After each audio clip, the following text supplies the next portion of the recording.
శవాల ముందు చిల్లర ఏరుకునే బ్యాచ్ ఉంటుంది చూడండి, అలాంటి బ్యాచ్ వైసీపీ పార్టీలో ఉందన్నమాట. అందులో మరి ముఖ్యంగా శవాలు వెళ్తే చాలు ఇలాగా పేలాలు ఏరుకునేదానికి చిల్లర ఏరుకునేదానికి వచ్చేసే మహాతల్లి ఎవరన్నా ఉంది అంటే అది రోజా.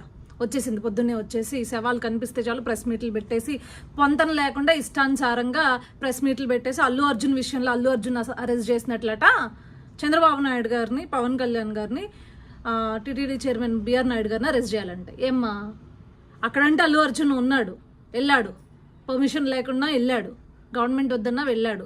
కానీ ఇక్కడ ప్రభుత్వ వైఫల్యం కాదు ఇది, ఓకే, కేవలం అధికారుల నిర్లక్ష్యం వల్ల జరిగింది. కానీ కూటమి ప్రభుత్వం ముందుగానే చెప్పింది దీని వెనక ఎవరున్నా సరే కఠినమైన చర్యలు తీసుకుంటామని చెప్పి, బాధిత కుటుంబాలకి అండగా ఉంటామని చెప్పి క్లియర్గా ఇచ్చినా కూడా నువ్వు వచ్చి మైక్ ముందు రాజకీయం చేస్తున్నావు అంటే, అవును, స్వామివారిని అడ్డం పెట్టుకుని స్వామివారి దర్శనాలతో స్వామివారికి దర్శనం చేపిస్తానని చెప్పి వ్యాపారం చేసిన మహాతల్లివి ఇంతకు మించి బాధ్యతగా ఎక్కడ మాట్లాడతావు, ఎలా మాట్లాడతావు?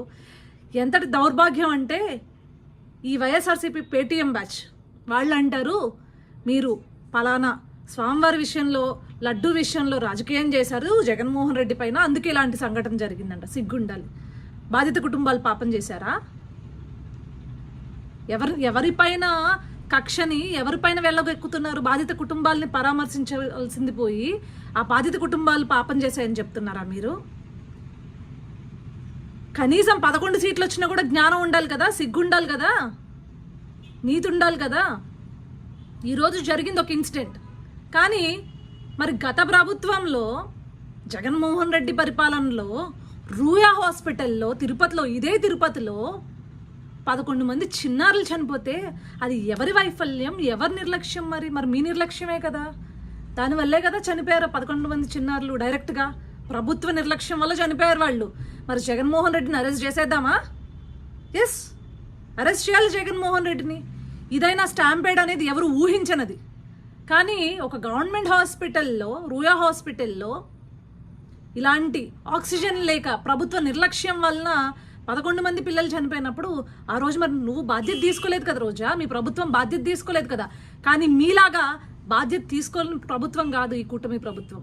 బాధ్యత తీసుకుంది, ఈరోజు జరిగిన సంఘటనకు విచారణ వ్యక్తం చేసింది, వెంటనే బాధిత కుటుంబాలకు అండగా ఉండి వారికి నష్టపరిహారం చెల్లించి ఎలాగ చనిపోయిన వాళ్ళని తీసుకొచ్చి ఆ కుటుంబాలకు అప్పచెప్పలేము, కనీసం ఆ కుటుంబాలకి అండగా భరోసాగా ఉండి ధైర్యం చెప్పే పరిస్థితి ఈరోజు కూటమి ప్రభుత్వం చేస్తుంటే ఆ శవాలతో రాజకీయం చేసుకుంటావా నువ్వు?